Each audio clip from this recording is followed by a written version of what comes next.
Hi everyone, I'm children's book author and illustrator Grace Lin. You might know me from my picture books like these, A Big Bed for Little Snow and A Big Moon Cake for Little Star.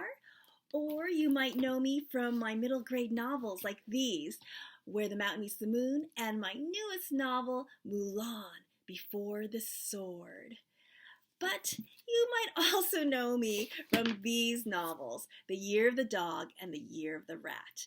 Now, as I've said before, these books are called The Year of the Dog and The Year of the Rat, not because they're about dogs and not because they're about rats. They're all about my life during my very first Chinese Year of the Dog and my very first Chinese Year of the Rat. Because hopefully you know that in Chinese culture, every year is named after a different animal. So they're all about my life and my family during these years.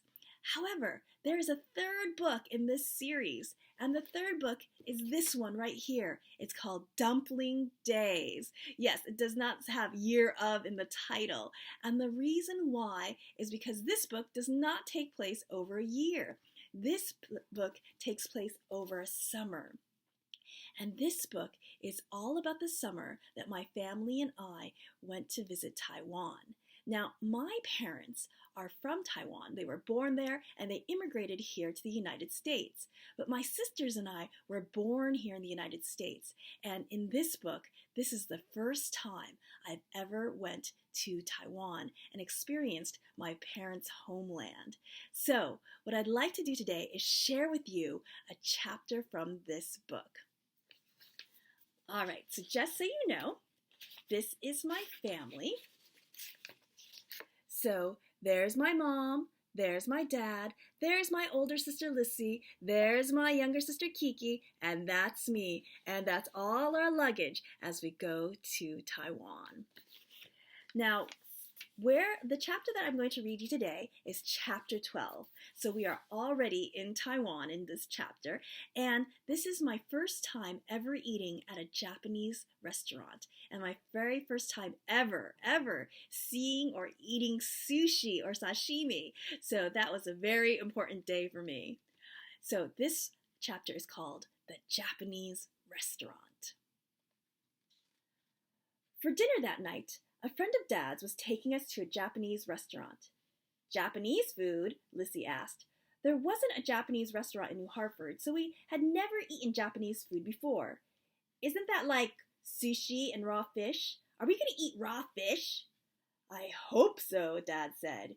You know, Taiwan has a mix of Chinese and Japanese culture, so the Japanese food is very good here. But raw fish, I said. Kiki and I wrinkled our nose. But Lissy's face took on a look of daring. I could tell she was thinking of bragging to her friends at home how she ate raw fish. You should try it, Dad said, and I bet this restaurant will have the best. It was a fancy restaurant. I was glad I wore my nicest dress, the one with the strawberries on it. All the waiters were dressed in suits, and we could see chefs dressed in black with black hats behind a glass wall. Kiki's shoes squeaked on the floor. Dad's friend smiled at us. I ordered for us already, he told us, but if you want something special, let me know. I didn't know what there was to ask for, but I said hopefully, dumplings? Pacey. Lissy groaned and rolled her eyes, and Mom and Dad laughed and said something in Taiwanese to Dad's friend and his wife. I shrugged. Maybe they didn't have dumplings in Japan? How do you like Taiwan? Dad's friend asked us. It's nice, Lissy said, answering for all of us. It's kind of like Chinatown in New York City. That's because we've only been in Taipei so far, Mom said, and then to Dad's friend, next week we're going to go to Taichung. Ah, Taichung, Dad's friend said. Better be careful traveling during Ghost Month. The Ghost Month again. Why? I asked. Ah, don't you know? He said with a teasing look in his eyes. Some ghosts want to make you into one. During Ghost Month, if you aren't careful, they can come and erase you away. We laughed because we knew he wasn't serious, but the idea of getting erased gave me a shiver. Mom had said that people thought hungry ghosts could make trouble, and the fortune teller had said that my fingers had told her that I would get into trouble. Was I going to get into ghost trouble? Could I be erased? A waiter came by with metal tongs and handed each of us a warm, moist white towel, taking my mind away from ghosts. As I rubbed my hands in it, I was embarrassed to see that my fingers left gray streaks on the snowy fabric. I quickly folded it over. I thought a Japanese restaurant was supposed to have those bamboo mats, Lissy said, and make you kneel on cushions on the floor to eat.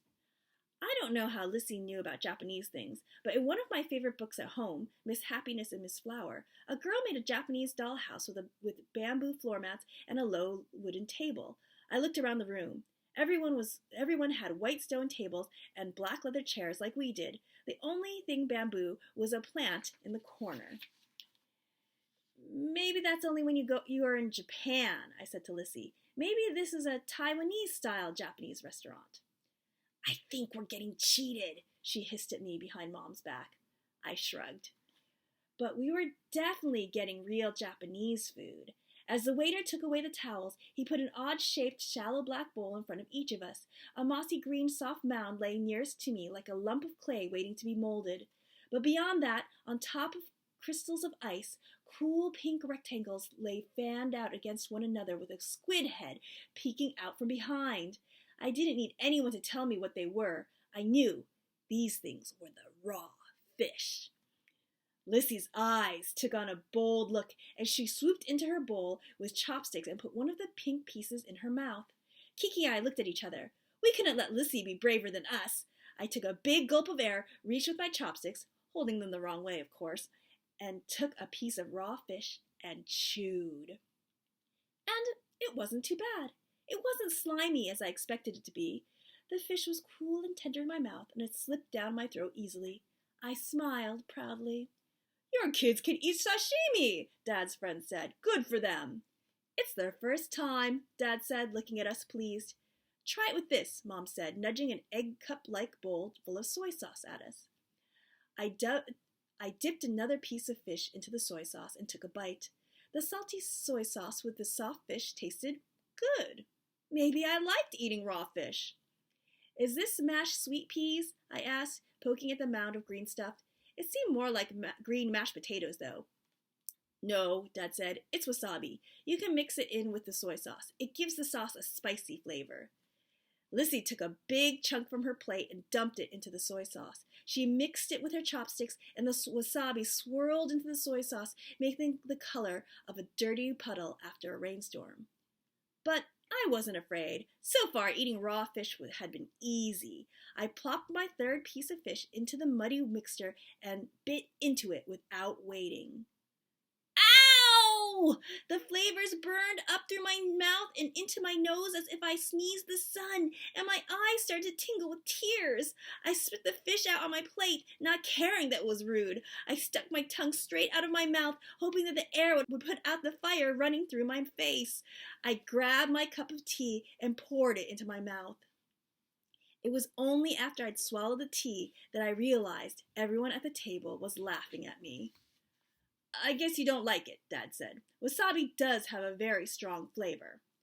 Pain is not a flavor, I said hotly. Luckily, the waiter showed up and placed new dishes in front of us, and everyone forgot about laughing at me. The new plate had a bright orange crab sitting on it like a majestic king, its round eyes staring at me coldly. Yum, Lissy said, attacking the crab and ripping off one of the legs savagely. She plucked the delicate snow-white meat popping from the leg shell with her chopstick and closed her eyes as she swallowed. Kiki whined about not being able to eat her crab, so Mom helped her crack the shell. I liked crab, but the fiery flavor of wasabi was still in my mouth, so I just drank tea, hoping the burning would leave. And I kept drinking tea, cup after cup, during the next dish, a bowl of thin sliced meat and soup-like sauce, and when the main dish, the one Dad called the masterpiece, was served. It was a huge platter with a blue glass bowl of raw fish on ice, but this time the pieces of fish were coral, orange, and reddish purple. Against a fan of brown twigs, a rainbow-glowing pillar rose from the bowl, holding two large pieces of pale pink fish. Later, Lissy took it out and saw that there were electric lights inside. Pieces of sushi, bright seaweed rolled rice with bright patterns centered that looked like they were slices of a kaleidoscope were arranged around the bowl on the plate, so the whole thing looked like an exotic floral arrangement. There were lots of oohs and ahs when the waiter brought it out, and not just from our table. But by that time, I had drunk so much tea that I had to go to the bathroom. Everyone was so busy eating that no one noticed when I got up to go to the restroom in the back of the restaurant. Like the restaurant, the bathroom was also very fancy. Everything was shiny and white except for the floor, which was soft gray stone. It was a one-person bathroom, and as soon as I locked the door, I could make faces at myself in the big mirror that lined the whole wall. But when it was time to flush the toilet, I was confused. There wasn't a silver lever to flush like I was used to. Instead, there were all these buttons. I counted 12 of them, and each one was labeled, but the labels were in Chinese. I couldn't read any of them. I wasn't sure what to do. Why did they need so many buttons? What did all those buttons do? I was kind of scared to find out. Maybe something really gross would happen and the water would come shooting out. Ooh! But I didn't want to not flush the toilet either. I stared at the buttons. None of the symbols even looked a little familiar. Most of the buttons were gray circles, but there was a square yellow button and a red button. I tried to think. They would make the one that was most used the most noticeable, right? So it was probably the red or the yellow one. But which one? I reached out my finger and pushed the red button. Beep, beep, beep! A screeching noise like a fire engine filled the room. I covered my ears. Oh no! I had hit the wrong button! Underneath the screaming sirens, I could hear quick footsteps coming and a shout through the door. I didn't know what to do. I was going to get in trouble. I started to hit the other buttons to try to make the alarm stop. The toilet started to vibrate and even play music. If I hadn't been so scared about the alarm, I would have thought it was funny. Then I heard a scraping at the door. I stood frozen as the door burst open and a crowd of waiters and the receptionist stared at me. I looked at them with big eyes. Sorry, I offered. The receptionist, who was in the front, shook his head and said something to everyone else. The alarm stopped and everyone began to leave. It was only then that I saw Mom, Dad, Lissy, and Kiki standing there, looking puzzled and worried. They had been in the back of the crowd. What happened? Kiki asked. I didn't know which button to flush the toilet, I said. Which one did you push? Lissy asked. The red one, I said, pointing. The red one, Lissy said, making a face at me. Out of all the buttons to push. Haven't we watched enough of Kiki's cartoons? The red button is always the trouble one. You never push the red button. Mom pushed the yellow button, and the toilet flushed. It's a Japanese toilet, she said, laughing, and a very fancy one with all kinds of luxuries. It can even play music. I already knew that. Everyone else went back to the table as I washed my hands. I thought about what a bad day that had been. The ice cream truck had turned out to be the garbage truck this morning. Audrey Chang had made me feel bad. I had burned my mouth with wasabi, and now I had triggered the bathroom alarm. I still felt embarrassed when I went back to the table. People were probably looking at me and thinking about how I was the one who pushed the red button. My face felt about as red as that button. But when I sat down, Dad's friend smiled. They almost forgot, he said as he pushed a plate in front of me. Gyoza, Japanese dumplings, just for you. 5 fried dumplings sat on the plate like nuggets of gold. I grinned and grabbed at them with my chopsticks. Gyoza were a little different from jiaozi, the Chinese fried dumplings I was used to. The dumpling skin was thinner and crispier, but they were still delicious. Feel better? Mom asked me. I nodded, my mouth full of food. There was no day that dumplings couldn't make better. And that is the end of chapter 12. I hope you liked it, and I hope you get a chance to read the rest of the book. And that just leaves me with one more thing to say. I wanted to remind you about my podcast, Kids Ask Authors. I hope you're listening to it, and I hope that you submit your own book review, your own joke, or your own poem to the podcast, because I'd love to play it, and I'd love to hear from you. So please go to the website, kidsasauthors.com, and you can listen to the podcast as well as submit your stories, book reviews, poems, and jokes. Thanks so much. Bye.